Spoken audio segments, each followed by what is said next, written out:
want to give you a checklist that we have developed recently, in fact, just this past fall, to help you, that helps us make sure that we're continuing to be irresistible, create irresistible environments, be the irresistible church that attracts people, because after all, people who are nothing like Jesus, we're his body. They're to some extent, people should like us, even if they don't agree with us. They should be so happy you're in the community. They should be so happy that your county allows elementary schools and middle schools and high schools to host churches, because we can't get enough churches in this community. The more churches, the richer and the better we get along. I mean, we don't want to be a Christian, but bring on the Christians. We want our kids to marry them, want to work for them, and want to hire them. They're just the best people.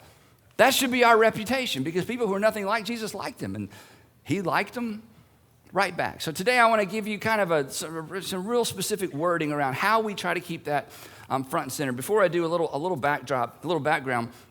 The early church, first century church, they really, as you know, they struggled with including people from the outside. This was a real struggle for the early church, and the reason it was is because the early church was predominantly Jewish. Now, we're kind of critical a little bit because us Gentiles, we don't get this, so to help you understand the nature of their struggle, the Jewish people were never commissioned by God to go ye therefore into all the world and Judaize everybody.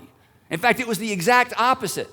God established a covenant with Israel. He said, you are to build walls, you are to divide, you are to you're to pull away, you are to be separate from everybody. So, century after century after century, and then you throw in there the whole kingdom of Israel thing, which should have never happened anyway. And what you get is you get a group of people, and you can understand this, that were a little bit smug, that were a little bit aloof, that intentionally separate. They weren't out trying to make people Jews. They were separating themselves. The entire law was come away, come away, come away, be holy, be separate, be separate, be separate. So they weren't out trying to turn Gentiles into Jews. They were doing their best to stay away from the Gentiles because they were God's elect. And that sense of being elect made them a bit smug and at times a bit arrogant. And what they communicated to the Gentiles is, we're better than you. God chose us. He did not choose you, and you all worship idols anyway, so you can't possibly be in favor with God. Now, what oftentimes they missed, and by the time Jesus rolled around, they had totally missed this, that yes, the Jewish people were selected by God and were elected by God, but not for the sake of the Jewish people, for the sake of the entire world. But when Jesus rolled around, the entire temple system was completely corrupt. If you don't believe me, read through the Gospels and circle every time Jesus says something positive about the temple or positive about the temple leaders. You'll have a lot of ink left in your pen and a lot of highlighter left in your highlighter, because he virtually says nothing good about them. But you circle all the time, he just rips into them, because by the time he showed up, the whole thing was completely corrupt, because they had lost sight of why God elected them and selected them and established them in the world. It was for the sake of the world, not simply for the sake of the Jews. So the point of all that being, the Great Commission, when Jesus said, go ye therefore into all the world and preach the gospel and make disciples, the Great Commission was a complete departure from everything they had been brought up to do. They had been brought up to pull away. They had been brought up to, God is our God and everybody else is wrong. They had been brought up to be exclusive, to be separate. And Jesus comes along and says, okay, it's a new day, brand new day. Now, forget all that separate stuff. Now we're going out into all the world and we're going to evangelize all the world. This was a complete reversal from everything they'd been brought up to do. So you know what they did? They didn't do it. They stayed in Jerusalem for the most part. You know the story. Because it was easy to evangelize Jews, because Jews are like us. I mean, in fact, the whole word neighbor, love your neighbor as yourself in Leviticus, that whole idea was your Jewish neighbor, not like everybody in the world, just Jewish people. So the Jewish Christians, predominantly Jewish church in Jerusalem and Judea and the area, they were all about evangelizing Jews, and it was easy to explain the Messiah to a Jewish person because they were waiting for the Messiah anyway. But the whole idea of Gentiles joining the club, that was so difficult that basically they didn't launch some big Great Commission. They pretty much stayed in that area. And that's when that conversation that I've told some of you about happened, that you know the story, about God and Jesus in heaven. You know this one? Anyway, so what happened? I'll do it real quick. So God and Jesus are in heaven, and God says, son, come here, look, your movement, it's not moving. Maybe when you said all nations, they thought you said all neighborhoods, because they're just kind of staying in the neighborhood, okay? I mean, they're doing good. I mean, it's growing, but, and I think perhaps you chose the wrong guys. I mean, they're great, but they're just not going anywhere. I think you got to go back there and recruit somebody else to get this movement moving. And then God the Father said, hey, what about him? Jesus said, Saul of Tarsus? Are you kidding me? He's dismantling everything I worked so hard to do. And God the Father said, I know. Man, that's who you needed, somebody like that. You need somebody who doesn't mind going somewhere and traveling. In fact, besides that, he's a Pharisee. I mean, that's just awesome. Go down there and recruit Saul of Tarsus, the Pharisee, because, he's a one-man wrecking machine. I mean, look at what he's doing all by himself. What if he was on our team? Jesus said, Dad, you don't understand. If I recruit him, nobody's going to talk to him. They're scared to death of him. He's like the enemy. He's like the arch enemy of my whole movement. And God's going, go get him. That'd be awesome. I don't know exactly how this happened. So anyway, but we know it happened. And here's the thing, okay? Jesus recruited Saul of Tarsus. And do you know what he told him to do? He said, you are to take the gospel to the Gentiles. Because this is for the world. And I realize it's icky. I know it's going to be tricky. And I know that, there's you get Gentile cooties. I mean, I realize there's all this kind of, okay, are you sure this is for everybody? There was all this tension in the early church about reaching out to outsiders. And they had an even more difficult time than we should have because there was tradition and there was culture and there was the Old Testament. In fact, it's so interesting. About 15 years approximately, and just think about this, about 15 years after the resurrection. Okay, 15 years after the resurrection, the Apostle Peter, I mentioned this last night, the Apostle Peter still had not ever visited a Gentile home. When they did visitation, they only visited Jewish people. It's like, don't go to that home, this is a Gentile home. There's a visitor came to our church, they're Jewish. That's not true, but you know what I'm saying. They just didn't go. And so God has to, again, perform another miracle to get Peter. I mean, this is Peter. This is the guy. He still thinks this is just for Jewish people because I know God loves maybe Gentile people, but I just can't bring myself to associate with them. Now, newsflash.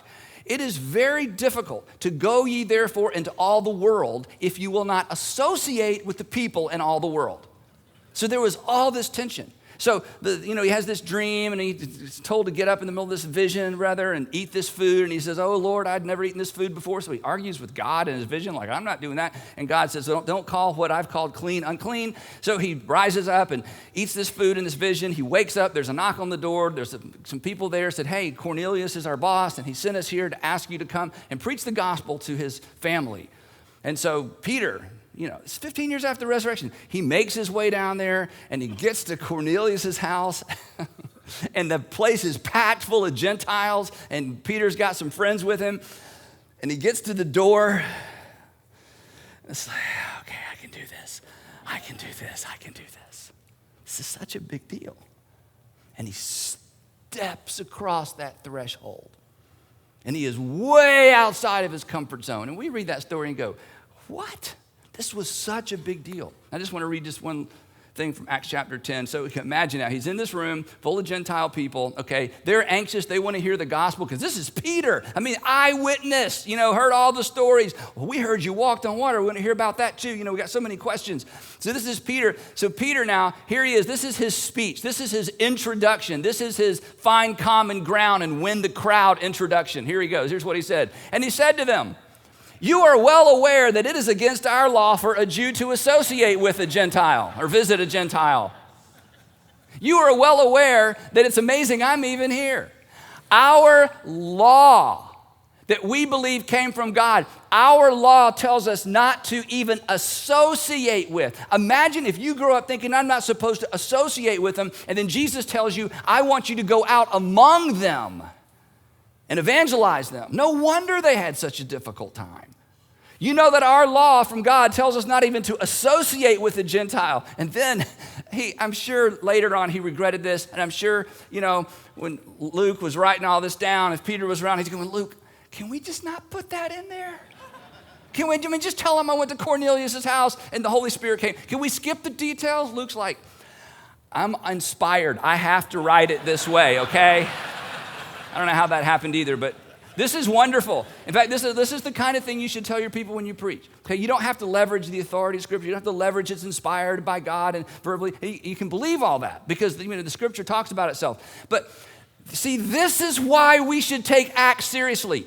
Peter is like the guy, and the book of Acts makes him look like he didn't have a clue 10 years, 15 years, even as we're going to see almost 20 years after the resurrection. This next line, it's just imagine going into someone's home and saying something like this. But God has shown me that I should not call anyone impure or unclean. Implication, up until this moment, every time I saw you guys at Walmart, every time I passed you on the street, every time, our kids you wanted to go outside and play with your kids, I said, no, kids, you can't play with those kids. Those kids are impure and unclean. Wow. Of course, they're looking at him like, oh, we're just so blessed and honored that you would come into our home, even though you consider us. But this is the obstacle. This is bred in them. This is deep. This goes back to childhood. This goes back to the old covenant that said, come out from among them, separate from them, go into the land and kill everybody in the land that's not Jewish, basically, or make them your slave. You got to have special rules for people who are just passing through, because otherwise you don't have to treat them with respect because they're not Jewish. I mean, this is the culture. And Jesus comes along and says, oh yeah, go ye therefore into all the world. They're like, no, we don't, yes, because you're Jesus, but no, because I'm Jewish, I don't know what to do. Imagine that. So then about 5 years later, this incredible chapter, Acts chapter 15, which just doesn't get enough airplay in the church. We talk about it here all the time, but Acts chapter 15, I'll just read you a couple verses. Acts chapter 15, verse 1, we got this. Yeah, so real quick. Certain people came down from Judea to Antioch. Antioch's about 300 miles away.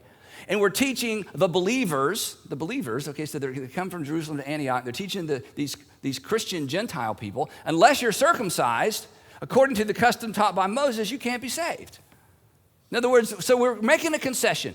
We're going to let you become part of the club, but before you can become Christian, you have to become Jewish. So we're being magnanimous. Peter's actually gone to one of your homes now, so we're making progress. We're not exactly going out into all the world, but we are going to open the door and let you in. But before you become Christian, you have to become Jewish. You have to be circumcised. Which, imagine how complicated Christianity would be if they hadn't gotten past that. You'd have to have little surgery centers out in the lobby of your churches, right? Right? Everybody, the family would pull up in the minivan, and the husband's like, hey, honey, you and the kids run on in. I really got to think about this, That was what was at stake. You laugh. That was what was at stake. Okay, so then they have this big meeting. They all go to Jerusalem, and they have this big meeting. It's called the Jerusalem Council. This is, about, again, 20 years after the resurrection. And, Peter gets up and makes first the Pharisees, the believing Pharisees, a bunch of Pharisees came to faith. That's another amazing thing in the book of Acts. All of a sudden, it's like, what? Pharisees? Yeah, Pharisees came to faith. Now, why would Pharisees, who are always trying to trick Jesus, suddenly become people who had faith in Jesus? What happened? Starts with an R. Resurrection. It wasn't the crucifixion. They were behind it. And then they saw him. And then they kept running into people who'd met him. And it's like, next thing you know, Pharisees in Jerusalem are part of the church. So much part of the church, they're at this council. What in the heck happened? I'll tell you what happened. The resurrection happened. And there were so many eyewitnesses, everything changed. So they had this long meeting, and they're back and forth, and the Pharisees are saying they got to be circumcised. Then Peter comes in and says, well, I got to tell you this crazy story. Talks about Cornelius, and they're like, what? And Paul says, look, I've been traveling all over the place, doing your job, by the way, okay, planting churches all over the Mediterranean basin, and I want you to know, everywhere I go, Gentiles are turning to Christ. They're turning to put their faith in Jesus, and by the way, it's a new covenant, N-E-W, new. Guys, I wasn't even there when Jesus launched this. You've told me about it, John. You were there, Peter. You were there, James. You were there for this. And then, so they had this big contentious thing, and at the very end, James, the brother of Jesus, stands up. Now, James, again, where's James the whole time? Well, James didn't follow his brother. He didn't believe his brother was the Son of God. Come on, what would it take for your brother to convince you that he's the Son of God? Your brother could never convince you he's the Son of God. You can multiply pizzas all day long, okay, but you're not the Son of God. Come on, I remember you, growing up. Older brother. So but at this point in history, James, the brother of Jesus, believes his brother is his Lord. Man, what happened? The resurrection happened. It all goes back to that at the very end of the meeting, and I've got to move on. He stands up and he gives a speech. James gives this great speech, and basically he says, all right, I'm making this decision. Everybody pauses, and here's what he said. You've seen this before. It is my judgment, therefore, that we should not make it, let's say this word together, difficult. Let's say it together. It is my judgment, therefore, that we should not make it difficult for the Gentiles who are turning to God. And then they did something extraordinary that just does not get enough play in the local church. He took the entire Old Testament law and he set it aside, all of it. And he came up with 2 stipulations, or 3, depending on which version you read. And they were not edited parts of the old covenant at all. He set the whole thing aside and he said, look, let's write them a letter and tell the Gentiles in Antioch, look, we want you to have fellowship with the Jewish Christians. So let's just all get along. And so here's what we're going to do. I need you, for the sake of peace, to do a couple of things. You need to embrace this New Testament ethic as it relates to morality. And we want you to be careful what you eat, because Moses has been taught for generation after generation after generation. And my Jewish brothers and sisters, they're going to have a really difficult time abandoning their dietary law. So if you'll just be sensitive to them, and if you'll embrace Christian morality, you're good to go. That was it. That was it. And the church began to move once again. But it was difficult. It was difficult then. It's difficult now. Because there's something in you and there's something in me that wants my 4 and no more. There's something in you and there's something in me that wants to be surrounded by people that I already know. I already know where to park. I already know where to sit. I already know how the thing works. And before long, because the gravitational pull of the local church is always toward the insider, it's always toward the insider. That's never going to change. If we aren't intentional, we'll wake up one day and we'll love Jesus and we'll have great music and we'll have a great program and our kids will love it. And we will have accidentally made it difficult for those who are turning to God.